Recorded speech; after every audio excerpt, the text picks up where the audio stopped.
Hey everybody, Jeff Joyner here. And today I'm going to tell you the story of the biggest sale that never happened.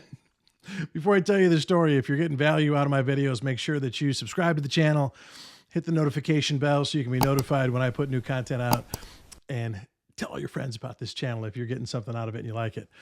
But, I made a video recently about the greatest sale I ever made. And feel free to check it out. It's a really funny video about this enormous sale that I made. Knocked it out of the park. This goes back to when the story when I was working for the Campbell Soup Company. I spent, after I was a college instructor for 5 years, spent 10 years in food service sales working for the Campbell Soup Company.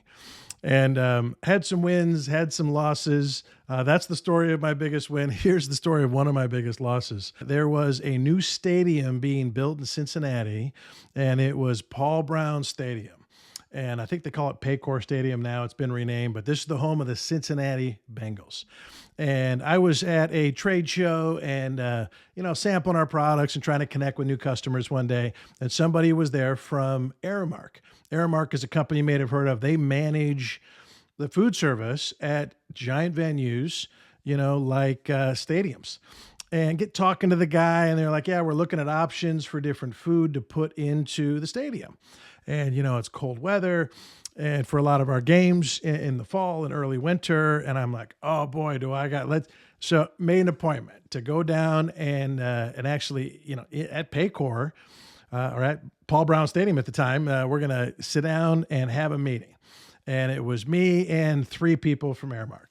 And so I mocked up some sample cups. Check these out. That had the Bengals logo and the Campbell's logo, and laid this presentation on them that, at every concession stand all around the park, you could sell this soup. It's hot soup on a cold day. Who doesn't like some hot soup? It's Campbell's. It's a great brand to partner with, just like the Bengals brand.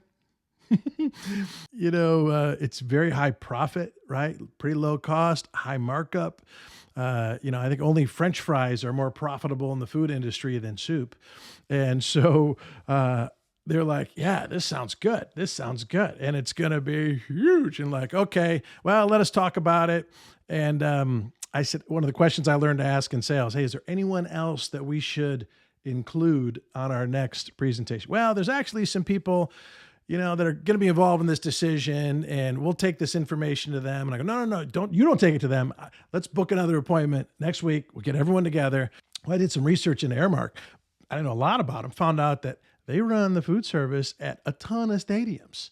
Arrowhead, where the Chiefs play, and NRG, where the Houston Texans play, and Fenway Park in Boston, and Citi Field in New York. Minute Maid Stadium, where the Astros play, Coors Field, the Colorado Rockies play.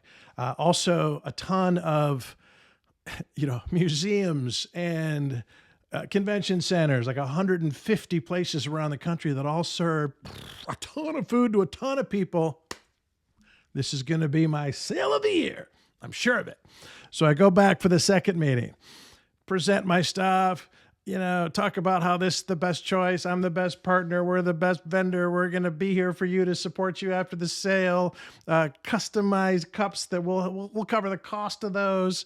And they're all like, yeah, this sounds good. And they're all right, let's do it. Well, we got one more person who's involved in the, let us run the numbers. We don't want to commit to it yet. Let's do another meeting next week. Awesome.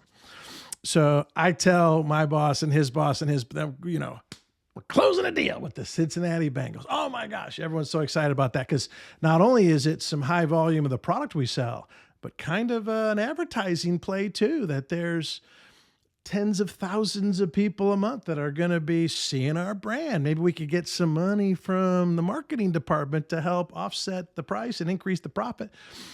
This is a good win-win-win for everybody. So I go back for the third meeting. This is a done deal. Just got to button up a few details. And someone had brought in a secretary who was there to kind of take some notes. And hey, glad you're here. And I'm in this room, and it's about, 9 people. And everyone's excited about the soup. This is going to be great. What a great partnership. Campbell's is a great partner. Jeff, you're a great sales rep.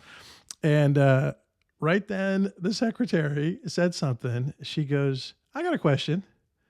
What if somebody throws a cup of hot soup? And everyone in the room goes, we didn't think of that. And I was like, wait, no. And they're all like, yeah, boy, that could be maybe we should get legal involved. Could this be a liability play? And I was like, what? No. Who would throw soup? Nobody would throw soup. They paid for soup. You eat it. You don't throw it. People don't throw coffee. They don't throw hot chocolate. You guys are going to sell hot chocolate. Nobody throws hot chocolate. Have you ever been to a football game and someone was throwing hot chocolate at their enemies? People don't throw the hot nacho cheese. It was too late. In an instant, that sale was over. And I was back, but all of them like literally sat back in their chairs. Yeah, we're going to have to think this one through. Yeah, we're going to have. I walked out of there. Got it. That deal is dead. And sure enough, they didn't even want to meet again. It was dead. So what's the moral of the story? As crushing as that was at the time, you know what? You win some and you lose some. And if you're ever going to work in sales, you're going to learn this, that some of the sales you get are totally lucky based on nothing you really did. And some of the sales you lose are going to be totally something out of your control. It's not even your fault. You win some, you lose some. So how do you improve your odds? Well, number one, asking good questions, right? Developing good relationships, increasing the frequency of calls that you make and good customers in the pipeline, all that stuff. But you got to have some comfort level. If you're in sales, if you're a business owner, if you're trying to accomplish anything with your life, if you're trying to build a church, build a team, accomplish anything, you're going to have to get comfortable with, you know what? Sometimes you hit a home run. Sometimes you hit a single. Sometimes you strike out. Sometimes you get rained out. That there's going to be ups and downs and good days and bad days. And you just got to be okay with that. And so whenever I'm down at a Bengals game, I'm always like, if only. Now, I do kind of look around, make sure they don't have my competitors in there, which they don't. There's no soup in the stadium. And who knows, looking back on it 25 years later, maybe she was right. Maybe it's for the best that there's no soup at the football stadium. So hope you enjoyed that story, got something out of it. We'll catch you next time.